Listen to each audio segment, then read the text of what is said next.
Hello, and welcome back to another Kickstarting Tabletop. Today we played Spheres of Influence. Thank you. I really enjoyed it. What did you think? I really liked it as well. And something that's not often seen in Kickstarter games is a great rule book. This one was excellent. Yeah. I've got to give it to Josh, and I'm forgetting his last name. Not me. Not you, Josh. A cooler Josh. Probably. But I thought it was a good game. Tyler thought it was a good game. What do you think of the gameplay? So I've never played full-on Risk, and this game is meant to be a shorter, more simplified, straightforward version of Risk. I mean, I know the basics of Risk and how it works, and I think this game is... There was a game of Risk that happened in my dorm room, and it took weeks. Jeez. So, compared to, we spent what? We had 4 players. Yeah. Which is on the higher end of the count, I believe. There's, I think there's... Nope, it's up to 8. Yeah, yeah.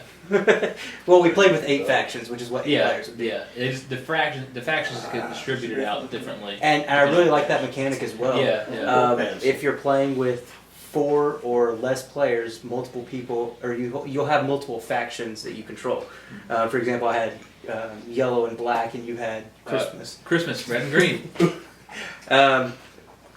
Which is nice because while at the end of the game you only win if one of your factions wins, you don't combine their scores.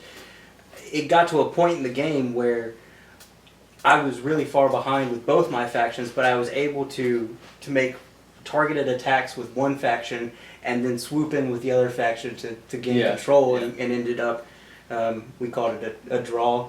Between us two, actually. Between us, yeah. It was, but it was a very fun game. While it did have dice rolling, it wasn't strictly luck based. You could also influence the dice and get those special dice and use things your like special that. cards. Right, and special cards could quite a bit influence. Yeah, that was very nice. Now, it's a little detail, but I really like.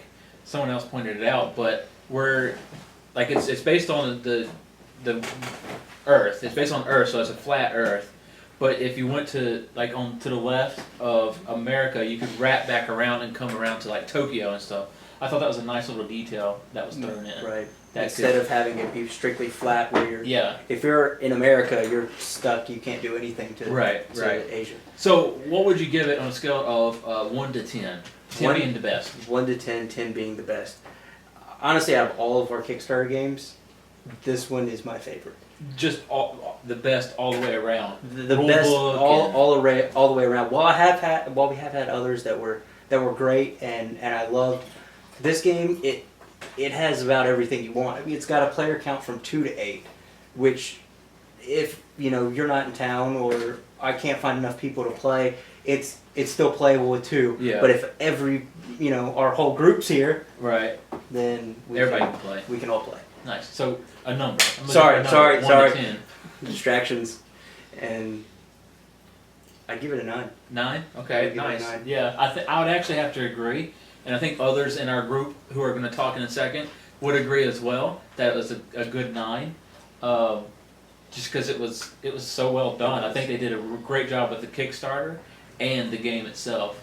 And I know you guys didn't watch the how to play video. Mm-hmm. We just kind of explained it to you after reading the rule book. But they had how to play video on their Kickstarter page. That was really well done as well. Nice. I believe they have a link in their rule book that actually tells you, hey, here's a video guide, which is always nice to have if you don't want to spend all the time reading all the rules. The best thing I like about the game Sphere of Influence was the fact that all the variety card effects that all these cards bring to the table, like for example Revolution, which is probably one of the most broken cards in the game, to be able to go back into your trash or graveyard and be able to take one of the previous used cards and able to replay it whenever you want to. I think that is a great way to make it a game-breaking type move,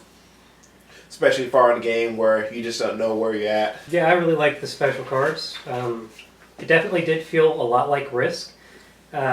though a lot faster, a lot cleaner, and I didn't want to punch everybody after the game was over. I really liked how there was a bonus dice, so if you were defending, or if you were, say, defending a beach from a sea-based force, you'd get a nice bonus to your defense. And they already mentioned the rule book, but I really appreciate this. Anytime we had a little tiny stickler question about it, and we went and checked the rule book, the answer was there. And that's something I've had trouble with recently with even, professionally done games. So, scale 1 to 10? I would give it a 9. That 9 sounds good to me, too. So that was the awesome Spheres of Noble. Influence Struggle for Global Supremacy. We really enjoyed the game. Noble enjoyed the game.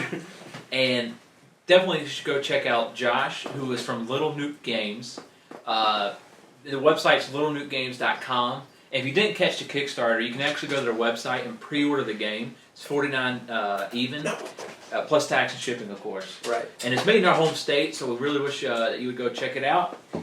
Go check it out on the website, and have a good one. Bye.